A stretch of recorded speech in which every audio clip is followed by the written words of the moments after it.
everyone. So when I tell people that I'm going to study art therapy, they usually give me this confused look. Like, what is it?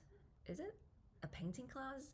Is it real therapy? So I thought, okay, it might be interesting to make a video to clear things up a little bit. But just to be clear, I'm still a trainee, I'm still trying to learn and figure things out. So this really is just what I've understood so far. So let's start with most common myths about art therapy. Myth 1. By looking at a client's artwork, art therapists can tell what kind of trauma the client has. 다솜이가 좀 전에 그린 건데요. 아, 네. 제가 아까 미술심리학, 미술치료 쪽으로도 공부 중이라고 말씀드렸죠? 네네. 다솜이한테 무슨 일이 있었나요, 1학년 때? So this clip from the movie Parasite suggests that someone with an art therapy background can offer diagnostic feedback based on a client's artwork or drawing. However, that's not what art therapy is. Art therapists avoid diagnostic labeling or pathologizing clients through their art.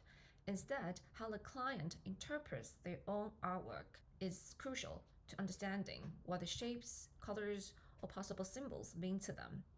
And the communication between the client and the art therapist is more important than the art therapist's own interpretation of the artwork. This also means that the art therapists don't take on an authoritative role, someone who has all the answers. In other words, the relationship between the client and the art therapist is relational, not hierarchical. Myth 2. All art therapists are professional artists. Art therapists are not necessarily artists, let alone professional ones. Even though you might see many art therapists coming from an art background, it's not limited to art majors. Most schools now also welcome people from other fields. Like me, I come from an educational background, or those with a background in psychology, and so on. The only reason an art background might be considered a plus is that people studying art usually create artwork on a more consistent basis, and it's important for art therapists to stay engaged with their own art making. In fact, being a very skilled artist can sometimes be a barrier because the artwork shouldn't be limited by aesthetic standards. And for people with formal art training, that habit can be hard to break. Myth 3. I can't do art therapy because I can't draw. I remember my first session with my art therapist. She told me that I could start creating something. And I said, I don't know what to draw. She smiled and said, it doesn't matter. Even if it's just one line, that's fine. Later on, we might find out what it means, and it's also fine if it never makes any sense. So in a way, when we make art in an art therapy session, we have to let go of concerns about skills or techniques. It's simply a way to externalize our feelings without using words, to bring them into a form we can see, so it becomes possible to reflect on them. Myth 4. Art therapy works better with kids.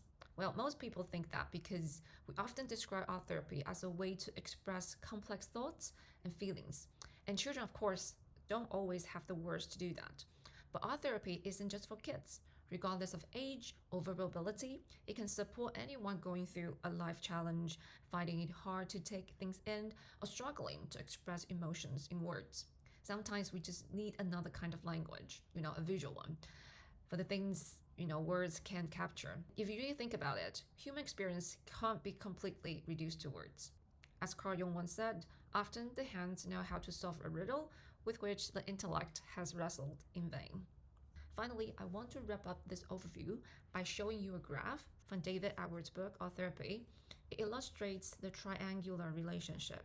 You can see here the importance of the therapeutic relationship established between the art therapist, the client, and the artwork.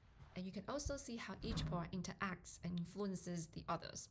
The client communicates their feelings and experiences through the artwork.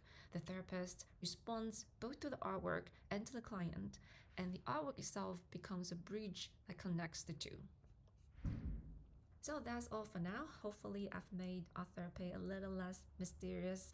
Whether you want to become an art therapist or you're just thinking about maybe trying it as a way to enrich your life, please drop me a comment below and I would love to hear your thoughts.